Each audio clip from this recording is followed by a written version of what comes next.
Assalamualaikum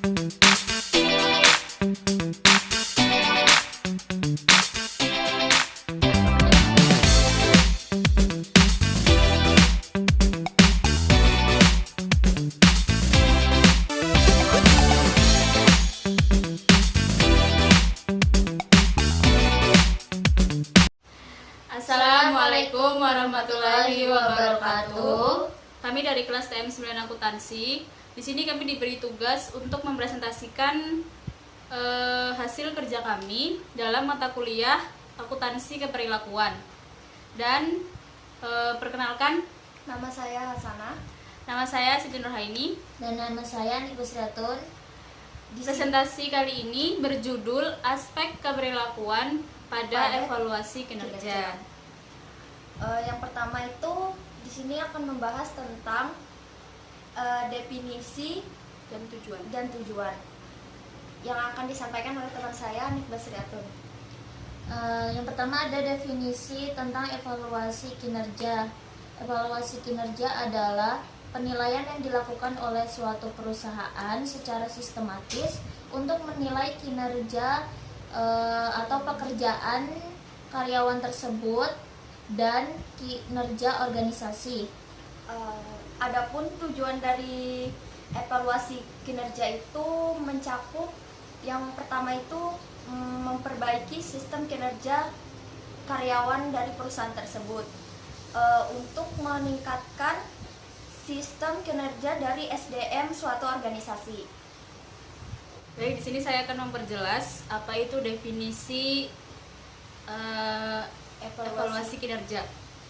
Jadi secara bahasa sendiri itu evaluasi kinerja adalah suatu tindakan yang dilakukan oleh sebuah organisasi atau perusahaan untuk menilai karyawan sesuai dengan tanggung jawabnya atau sesuai dengan tugasnya masing-masing. Dan intinya untuk meningkatkan kinerja organisasi. Selanjutnya saya akan membahas tentang manfaat evaluasi kinerja. Yang pertama itu sebagai pengambilan keputusan, di mana evaluasi itu digunakan untuk mengambil keputusan untuk kita tuh mengevaluasi terlebih dahulu bagaimana kedepannya untuk pengambil sistem keputusan yang baik.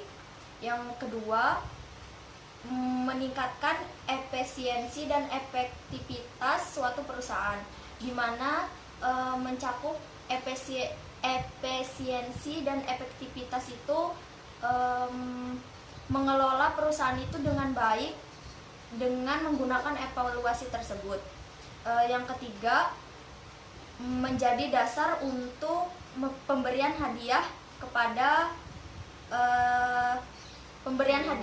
karyawan, di mana dilihat dari evaluasi tersebut apakah si pekerja itu bekerja dengan baik untuk layak diberikan hadiah tersebut.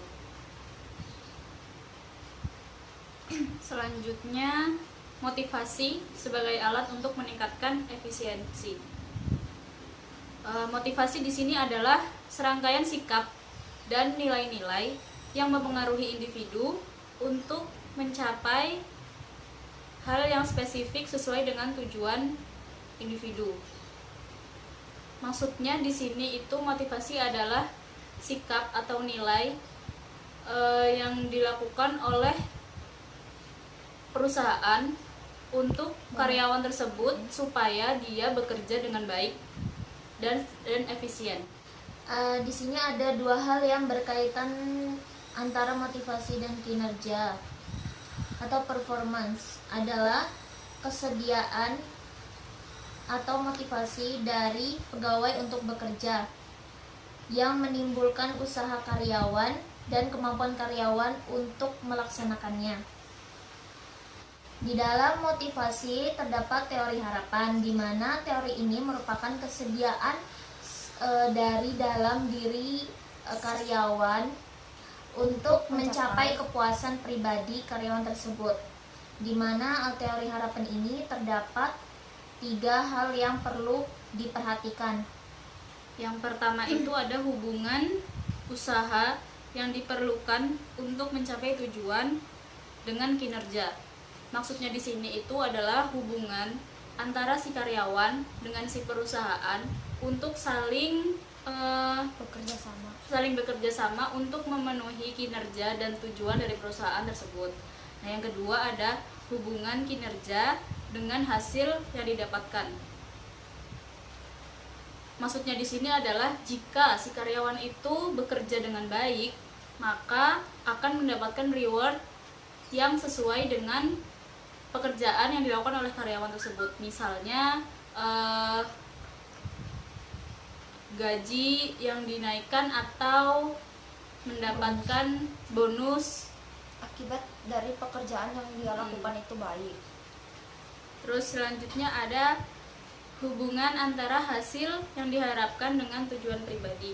Maksudnya di sini dari reward yang didapatkan oleh si karyawan tersebut tadi bisa menjadi kepuasan tersendiri, kepuasan pribadi tersendiri dalam diri karyawan tersebut.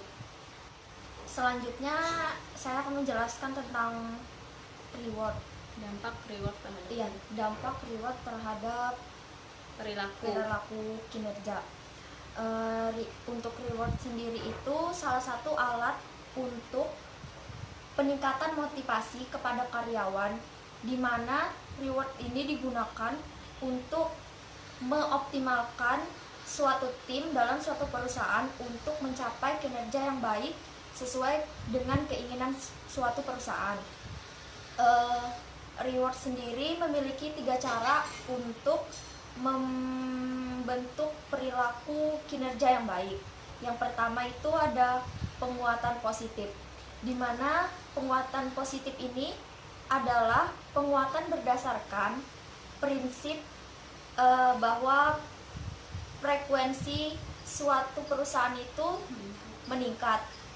Maksudnya yang penguatan positif ini dapat dilihat dari berjalannya suatu kinerja dari karyawan tersebut yang positif. Yang kedua ada penguatan negatif, di mana penguatan negatif itu adalah pengaruh berdasarkan prinsip suatu frekuensi yang meningkat karena diikuti dengan peningkatan suatu stimulus yang dioptimalkan dalam suatu perusahaan. Yang ketiga ada hukuman, di mana hukuman ini berpengaruh sangat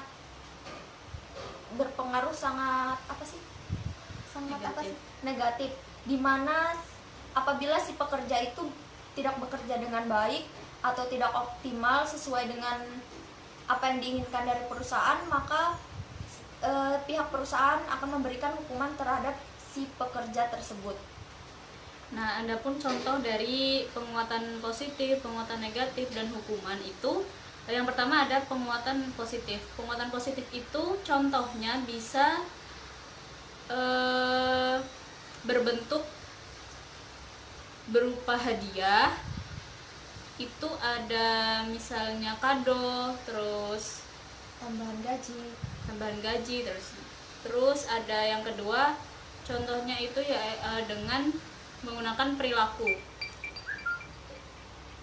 misalnya dengan menganggukkan kepala, memberikan jempol, serta memberikan senyum. Terus yang ketiga itu ada penghargaan, misalnya dengan penghargaan karyawan teladan, karyawan berprestasi. Nah, yang kedua ada penguatan negatif. Penguatan negatif ini bisa berupa perilaku, yaitu dengan menggeleng-gelengkan kepala atau mengkerutkan kening, atau juga dengan muka yang melambangkan rasa kecewa. Nah, yang ketiga itu ada hukuman. Apabila pekerja ini tidak bekerja dengan baik atau tidak bekerja tidak sesuai dengan kemauan perusahaan, ya, itu dari manajernya atau dari perusahaan itu bisa dengan menambah menambah pekerjaan atau menambah tugas tambahan untuk si pekerja tadi supaya dia tidak mengulangi kesalahan yang sebelumnya. yang dilakukan oleh si pekerja tersebut. Selanjutnya ada aspek akuntansi terhadap evaluasi kinerja menggunakan informasi akuntansi. Informasi akuntansi mencerminkan nilai sumber daya yang diperoleh perusahaan dari bisnisnya dan yang dikorbankan oleh para manajer untuk menjalankan aktivitas bisnis perusahaan. Beberapa faktor yang mempengaruhi, yang pertama ada hubungan antara struktur organisasi dengan struktur laporan keuangan. Yang kedua ada tingkat partisipasi dalam penetapan standar akuntansi. Yang ketiga ada tingkat pemahaman manajemen terhadap informasi akuntansi dan sistem akuntansi. Sekian presentasi dari kami, salah hilaf mohon maaf. Jangan lupa ditonton sampai habis ya. Jangan lupa subscribe, like, komen, Sekian, dan share. ya, sekian presentasi dari kami. Apabila kami salah kata ataupun kurang jelas kami mohon maaf.